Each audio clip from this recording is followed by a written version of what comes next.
At the outset, planning for running a marathon can be really, really intimidating. And with intimidating things that are seemingly difficult comes a lot of trial and error. And with trial and error comes making a lot of mistakes. Over the course of training for and running 3 marathons over the past year and a half or so, I have learned a tremendous amount about what goes into making a successful training plan and ultimately what leads to having a hopefully successful race day. So today, I'm going to talk about some of the most important, crucial lessons I've learned from running 3 marathons. But first, I gotta go for a run, so let's go.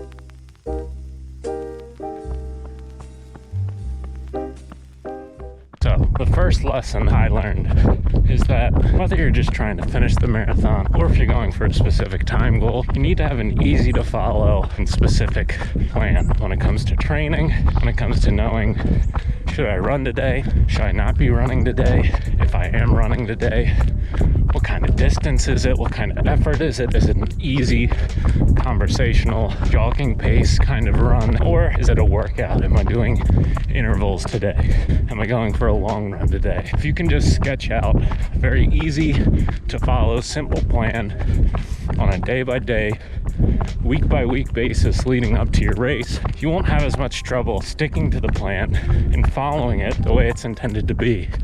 There are tons of resources out there for calculating what pace you should be doing your training runs at, for general training plans as a whole. If you take a look at a resource like Fitzinger's Advanced Marathoning Training Book, there are training plans in the back of that book that will tell you exactly how many weeks you need to train leading up to your marathon, as well as what kind of runs and what runs you should be doing every single day for your training plan. So my number one tip, have an easy to follow training plan that you aren't trying to come up with out of nowhere on a daily basis. You should know what you're doing on any given day, as well as what you're doing 8, 10, 12 weeks down the road.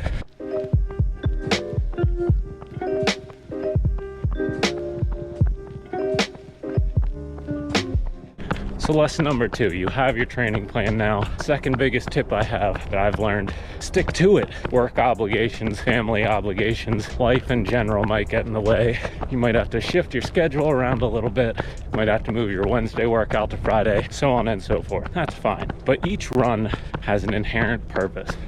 So if you're supposed to be going easy that day, make sure you can have a conversation. Make sure it's noticeably has a lower heart rate, lower general effort.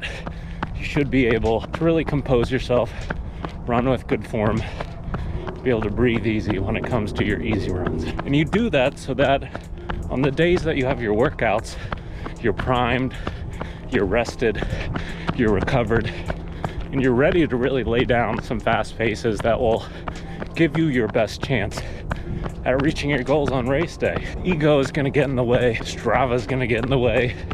You're gonna wanna run your easy days faster than they really need to be, but in all reality, easy running is gonna take up anywhere from 70 to 85% of your running.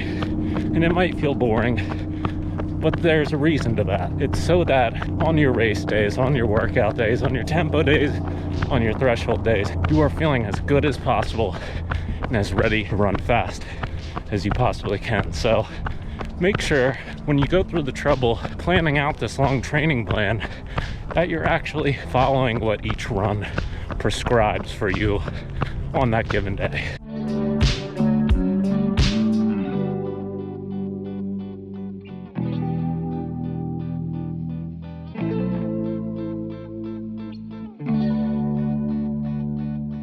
So the third lesson I've learned is to treat the training plan like practice or a rehearsal for race day. So that means knowing what it's going to feel like for multiple, several, double-digit miles, not just 1 mile, knowing what it feels like to run your goal marathon race pace over the course of multiple miles. You can do that during a long run on specific workout days, but your training should also be like a dress rehearsal for race day.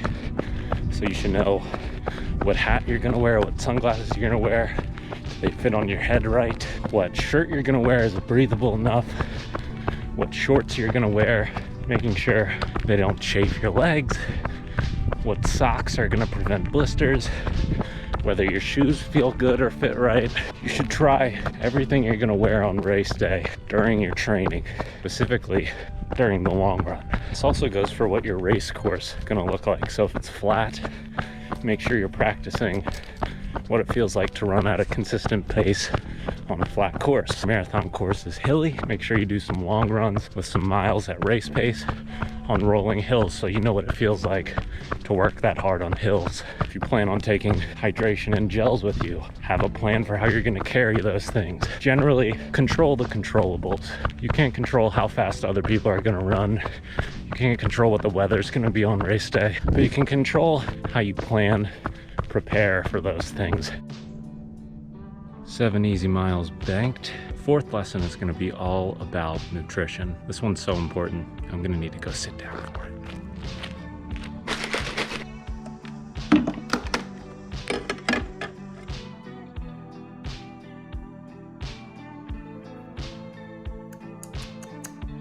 Seven and a half out of 10. So why do I have to sit down to talk about how important nutrition is when it comes to my lessons I've learned from running 3 marathons? Primarily because I think it's the X factor. I think it's the thing that can ruin an amazing 12 to 18 week training block. Even if you toe the starting line 18 weeks after putting in so much hard work, it can be the thing that tanks all that effort and ruins your race day. So this relates to what you do before you run, what you're doing during the run with nutrition, and what you're doing after. But the most important ones I'm going to stress today are going to be before and during. So when it comes to before you go for your run, and again, you can practice this during trainings, you can practice this with your long run. Know what your body likes before you go out on the run. If your system is not going to react well to something like coffee, then avoid it at all costs before going for a run. Or else you'll be like me,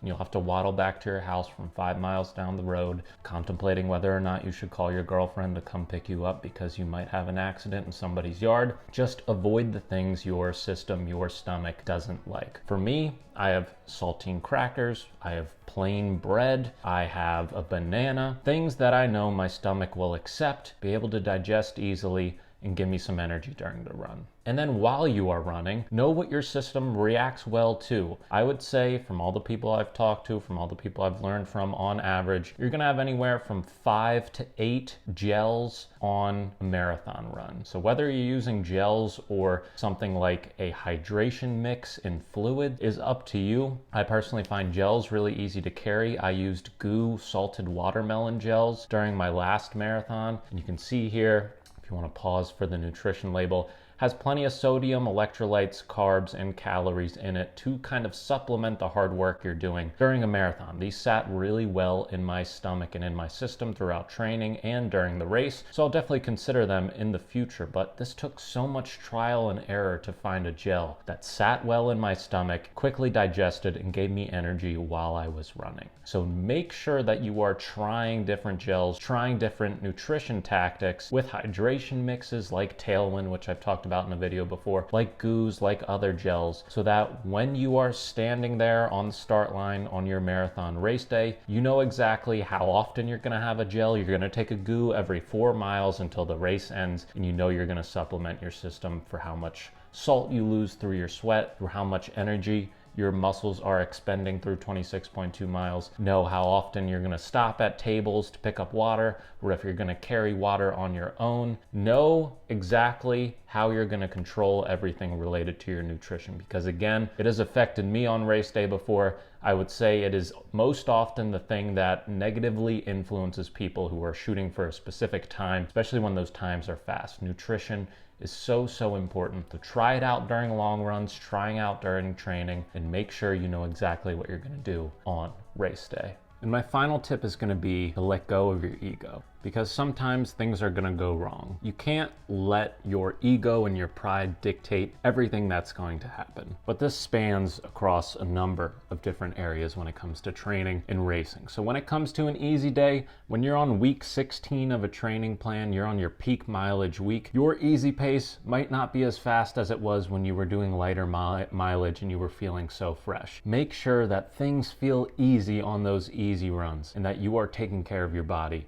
instead of worrying about what people on Strava or social media are gonna think about your easy pace. In addition to that, on race day, if you and your buddy train to go sub 3 hours for a marathon and all of a sudden your buddy is running 620 per minute miles instead of 650 per minute miles, you know that he's gonna eventually burn out and that you shouldn't go with him. So make sure you check your ego, you stick to your plan, you play it conservative, because at the end of the race, you're gonna have way more energy than them and they're gonna burn out completely. You can't let your ego dictate everything that you do when it comes to training, when it comes to racing. I've gotten caught up in that before, where personally, me going after a sub 3 hour marathon, I know that I need to run 6:51 or faster in order to achieve that over the course of 26.2 miles. But I've faced it in the past where through the first 6 miles, I was averaging 6:42 minute per mile pace, when in reality, I trained for 6:50-minute miles. But because I got caught up in the energy of the race, because I saw other people who were aiming for a similar goal going that fast, I thought I need to go with them. I need to showcase what I can do, and I'm feeling good, so why not? Obviously, that crashed and burned